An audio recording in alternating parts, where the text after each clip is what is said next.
امریکی صدر ٹرمپ نے کہا کہ 52 سال بعد امریکہ گولان کے پہاڑیوں پر اسرائیل کی خود مختاری کو تسلیم کرتا ہے۔ انہوں نے کہا کہ یہ علاقہ اسرائیلی ریاست کی سیکیورٹی اور استحکام کے حوالے سے بہت اہم ہے۔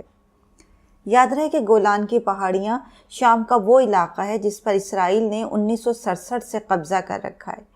اسرائیل نے 1981 میں اسے اپنے ملک کا حصہ قرار دے دیا تھا، لیکن اس قدم کو عالمی سطح پر تسلیم نہیں کیا گیا، لیکن اسرائیل نے اس کی کبھی پرواہ نہیں کی۔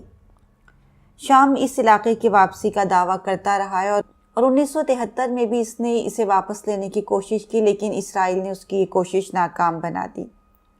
اسرائیل کے وزیر اعظم نتن یاہو کئی بار یہ کہتے رہے ہیں کہ شام کی جنگ میں ایران مداخلت کر رہا ہے اور ایران شام کو پلیٹ فارم بنا کر اسرائیل کو تباہ کرنا چاہتا ہے۔ اسرائیلی وزیر اعظم نتن یاہو پر کرپشن کے بہت سے الزامات لگے ہوئے ہیں اور 9 اپریل کو انہیں انتخابات کا سامنا ہے۔ وہ ایک متعصب سوچ کے حامل ہیں جن کا کہنا ہے کہ اسرائیل صرف یہودیوں کا ہے اور کسی کے لیے یہاں کوئی جگہ نہیں ہے۔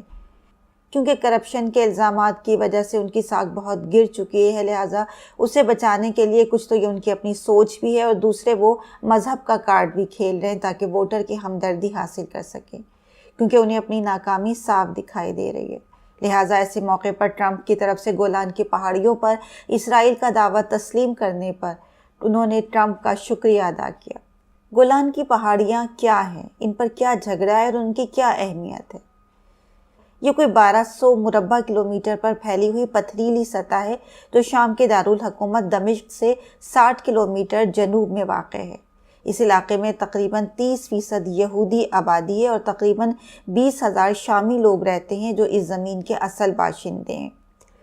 گزشتہ 52 سال سے یہ ایک عالمی طور پر متنازع جگہ ہے اور اقوام متحدہ کی سلامتی کونسل نے اس علاقے پر اسرائیل کے قبضے کو ناجائز قرار دیا ہوا ہے اور اس کا یہ کہنا ہے کہ گولان کی پہاڑیاں شامی علاقہ ہے اور اس سے شام کی سالمیت وابستہ ہے۔ شام اور اسرائیل دونوں یہ ملک اسے خاص اہمیت دیتے ہیں۔ اس کی وجہ اس کی جغرافیائی اور عسکری اہمیت ہے۔ اس پہاڑی سلسلے سے شام کا دارالحکومت دمشق واضح نظر آتا ہے۔ جب سے اسرائیل نے اس جگہ پر قبضہ کیا ہے تب سے اسرائیلی فوج یہاں سے شامی فوج اور جنگجوؤں پر نظر رکھے ہوئے ہے۔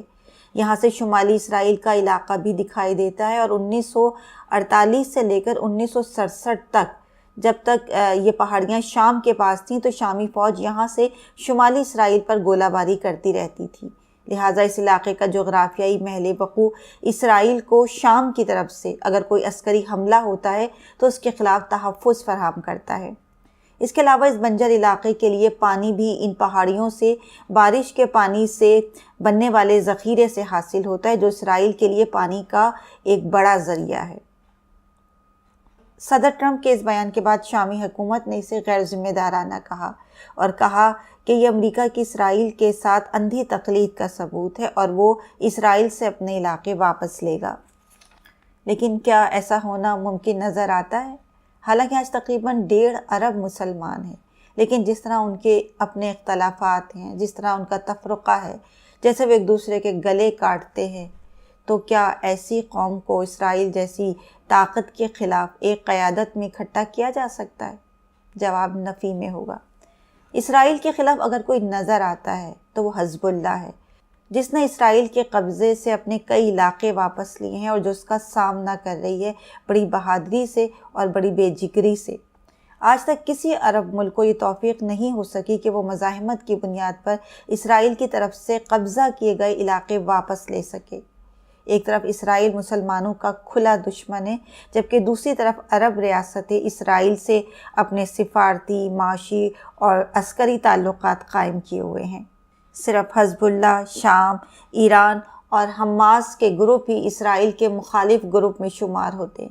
وہ ایسی مزاحمتی جنگ لڑ رہے ہیں جن کا اسرائیل نے کبھی خواب میں بھی تصور نہیں کیا ہوگا، کیونکہ عرب ممالک تو 1-2 جنگوں کے بعد توبہ کر گئے۔ مصر، UAE، سعودی عرب اور ترکی سمیت حکمران، عوام نہیں، حکمران اسرائیل کے ساتھ بہت اچھے عسکری تعلقات قائم کیے ہوئے ہیں۔ فلسطینی بچوں اور عورتوں پر بمباری کرنے والے اسرائیل کے خلاف کیا کبھی یہ عرب حکمران ایک ہوں گے؟ کب تک ہم ان کی عیاشیوں پر پردہ ڈالتے رہیں گے؟ کمنٹس کر کے ہمیں اپنی رائے سے ضرور آگاہ کریں۔ اس کے ساتھ ہی ہمارے چینل کو لائک کریں، سبسکرائب کریں اور بیل آئیکن پر بھی کلک کریں تاکہ ہماری نئی آنے والی ویڈیو کی نوٹیفیکیشن آپ تک پہنچتی رہے۔